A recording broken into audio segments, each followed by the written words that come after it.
Systematic investment plan কথা বলবো SIP নিয়ে। পকেট ভরাতে কতটা পারফেক্ট এসআইপি? সাধারণত লং টার্ম ইনভেস্টমেন্টের প্ল্যান থাকলে এইভাবে বিনিয়োগ শুরু করার কথা বলে থাকেন এক্সপার্টরা। অবসরের কথা ভেবে হোক কিংবা অদূর ভবিষ্যতে ফান্ডের প্রয়োজনে এসআইপি ইদানিং বেশ জনপ্রিয়।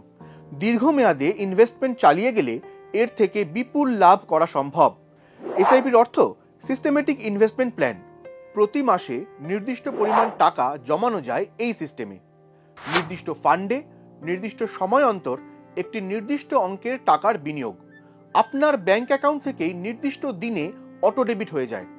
ধরা বাঁধা রোজগার, তাই হিসেব করে চললে নিয়মিত বিনিয়োগের অভ্যাসও গড়ে ওঠে এই পদ্ধতিতে। বুলিশ এবং বেয়ারিশ শেয়ার বাজারে এই টার্ম এখন খুবই পরিচিত। অনেক সময় স্টক মার্কেট পড়লে আপনার ফান্ডের জমানো টাকার অঙ্ক কমে যেতে পারে। তখন কি করবেন? এসআইপি চলবে নাকি বন্ধ থাকবে? এসআইপি লং টার্মে চালিয়ে গেলে আখেরে লাভ বেশি। কেন? এখন আলোচনায় আসবে রুপি কস্ট অ্যাভারেজিং। বিষয়টি কি?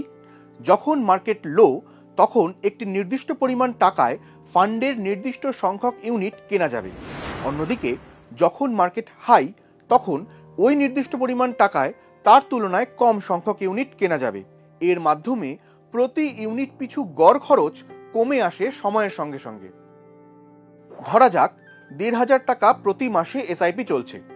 তখন আপনার ফান্ডের ন্যাভ ১০ টাকা করে, অর্থাৎ হাতে আসবে ১৫০ খানা ন্যাভ। যখন ন্যাভের দাম কমে ৫ টাকা হবে তখন ওই একই টাকাতে আপনার হাতে আসবে ৩০০ ন্যাভ। আবার যখন ন্যাভের দাম বেড়ে গিয়ে ১৫ টাকা হবে তখন হাতে আসবে ১০০ ন্যাভ। পরপর ৩ মাস এমন চললে মোট ৪,৫০০ টাকায় হাতে থাকবে ৫৫০টা ন্যাভ। এক্ষেত্রে গড়ে ন্যাভের খরচ পড়ল ৮ টাকা ১৮ পয়সার মতো। দীর্ঘমেয়াদে ন্যাভের মূল্য বাড়লে বিপুল রিটার্ন আসতে পারে। এসআইপি চালিয়ে গেলে নাকি যে কেউ কোটিপতি হতে পারেন? ক্যালকুলেটর তো সেটাই বলছে, কিন্তু সত্যিটা কি? এখন ইন্টারনেটে সার্চ করলেই মিলবে এসআইপি রিটার্ন ক্যালকুলেটর, যা দেখায় লং টার্মে আপনি যে কেউ কোটিপতি হতে পারি। প্রয়োজন শুধু ভালো ফান্ড বেছে বেছে ইনভেস্টমেন্ট। ধরা যাক কোনো ব্যক্তি ২৫ বছর বয়সে চাকরি পেলেন। তিনি প্রতি মাসে ৫,০০০ টাকার এসআইপি করলেন। টানা ৩০ বছর ধরে তিনি এই বিনিয়োগ চালিয়ে গেলেন।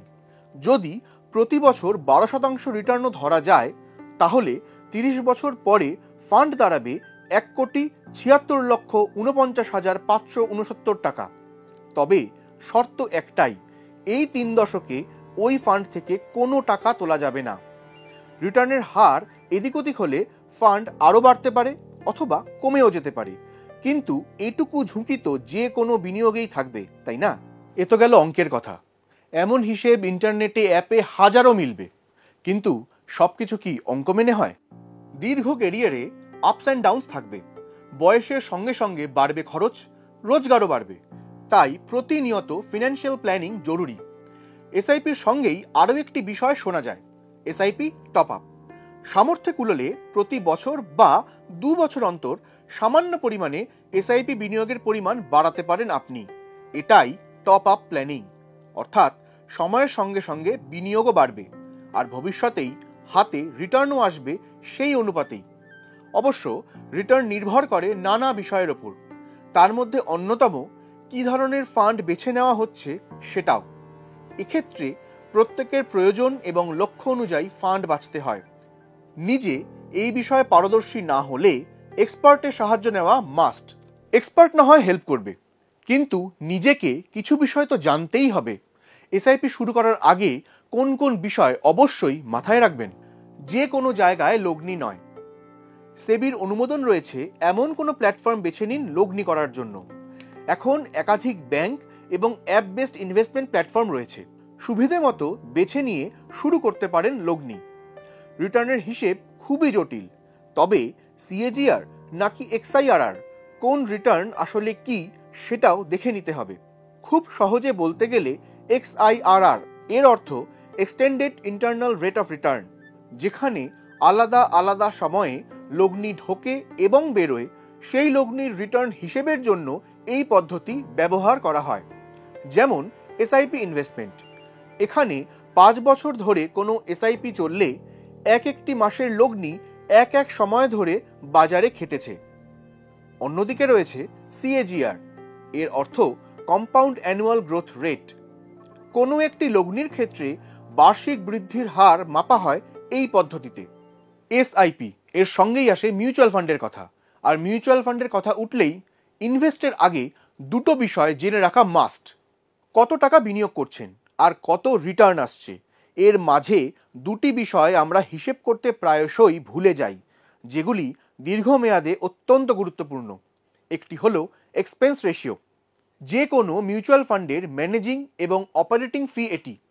প্রতি মাসে এসআইপি হিসেবে যে টাকা দিচ্ছেন, বাস্তবে দেখবেন লগ্নির সময় তার থেকে সামান্য কম লগ্নি হচ্ছে। যেটুকু বাদ যাচ্ছে সেটাই এক্সপেন্স রেশিও। কোথাও বিনিয়োগের আগে এটা দেখে নেওয়া প্রয়োজন, কারণ যত বেশি এক্সপেন্স রেশিও, আপনার বিনিয়োগ থেকেও তত বেশি কাটা যাবে। গুরুত্বপূর্ণ এক্সিট লোডও। প্রতিটি ক্ষেত্রেই মিউচুয়াল ফান্ডের হোল্ডিং পিরিয়ড থাকে, অর্থাৎ নির্দিষ্ট সময়ের আগে ফান্ডের টাকা তুললে আপনার মোট বিনিয়োগের নির্দিষ্ট অংশ কেটে নেওয়া হবে। আবার অনেক ফান্ডে যে কোনো সময়ের জন্যই একই এক্সিট লোড থাকে। কোনো ফান্ডে আবার কখনো এমন কিছুই থাকে না। তাই প্ল্যানিংয়ের সময় নজর রাখুন এই হিসেবেও।